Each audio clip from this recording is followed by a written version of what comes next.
जी नमस्कार साथियों, एक बार फिर से आप सभी का धैर्य क्लासेस के इस ऑनलाइन प्लेटफॉर्म पर आप सभी का हार्दिक स्वागत और अभिनंदन है। आप सभी बीएसटीसी के बारे में लगातार सवाल पूछते हैं।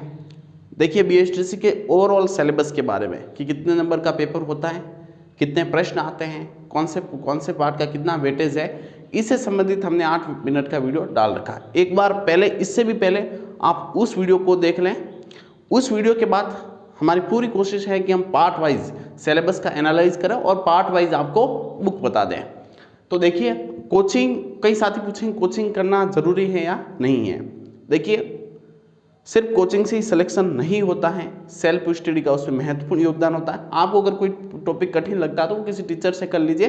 बाकी सेल्फ स्टडी से अगर सही स्ट्रेटजी के साथ, सही रणनीति के साथ अगर हम काम करेंगे तो सिलेक्शन हो जाएगा।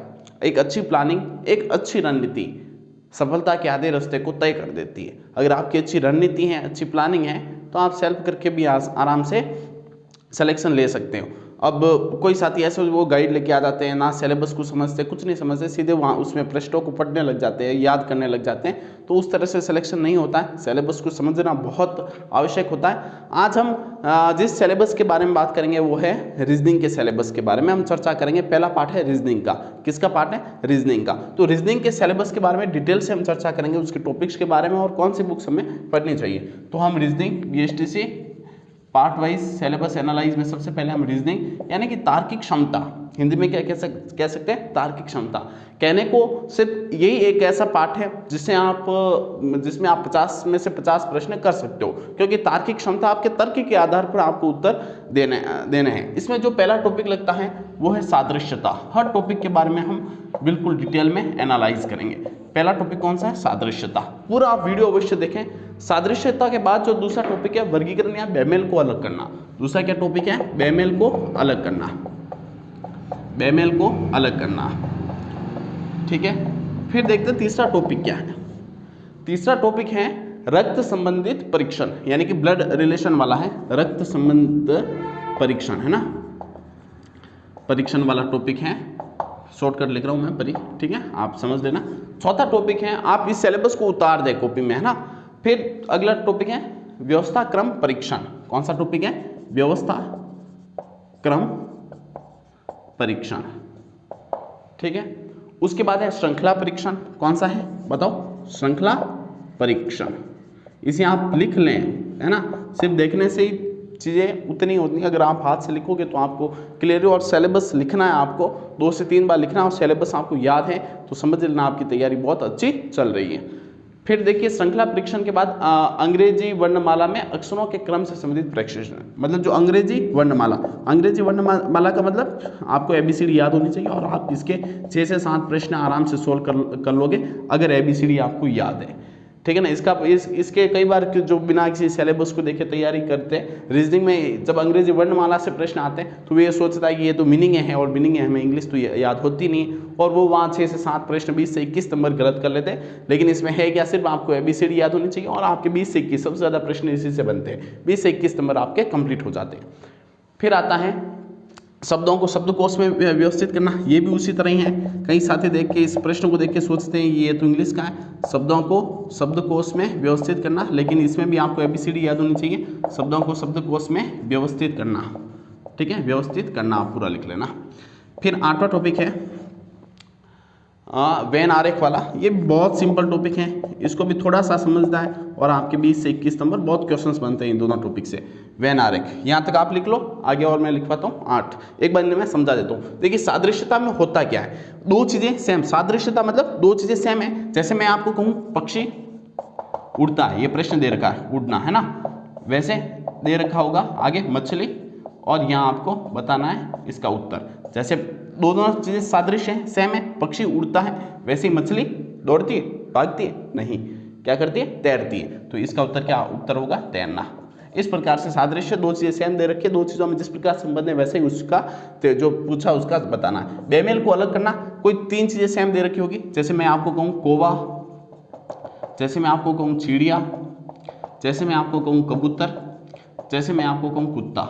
इनमें से बेमेल मतलब 3 सेम है और 1 अलग है। तो ये सारे क्या हैं? पक्षी हैं, उड़ते हैं। जबकि कुत्ता क्या है? उड़ता थोड़ी, दौड़ता है, ठीक है, जानवर है। तो इसका आंसर क्या हो जाएगा? कुत्ता। वैसे रक्त संबंधी परीक्षण आपके मम्मी के मम्मी का बेटा आपके क्या लगता है, आप वैसा प्रश्न आ जाएगा। आप आराम से रक्त संबंधी मतलब ब्लड रिलेशन वाले। व्यवस्था क्रम परीक्षण में कोई व्यक्ति होगा, वो बाईं तरफ से इस स्थान पर बैठा होगा, दाईं तरफ से उसका स्थान बताइए, तो ये भी नॉर्मली प्रश्न है। श्रृंखला परीक्षण जैसे प्रश्न 2 4 6 यहाँ क्या आएगा बताओ, तो यहाँ क्या आएगा 8, पूरी 2 की पहाड़ी की श्रृंखला बन रही है, ये श्रृंखला परीक्षण है। फिर आता अंग्रेजी वर्णमाला, आपको ABCD याद होनी चाहिए, नॉर्मल है और सबसे ज़्यादा प्रश्न यहीं से बनते हैं। लगभग 6 से 7 प्रश्न बन जाते हैं। शब्दकोश में व्यवस्थित करना भी बहुत ईजी टॉपिक है। वैन आरेख ऐसे दे रखा होता है, वैन आरेख आपको पता हो, ठीक है ना, उसके अंदर ऐसे ABCD संख्या बनाई हुई होती है। जैसे ये व्रत वाला है ना, व्रत वाले क्रिकेट खेलते हैं, ठीक है ना, वर्ग वाले वॉलीबॉल खेलते हैं और त्रिभुज वाले बैडमिंटन खेलते हैं। जो इन तीनों में आएगा वो तीनों ही खेल खेलते हैं, वैसे उसी को घुमा फिरा कर प्रश्न पूछता, बहुत ही सिंपल है। वैन आरेख के बाद यहाँ तक आप लिख लें, आगे मैं और लिखवाता हूँ।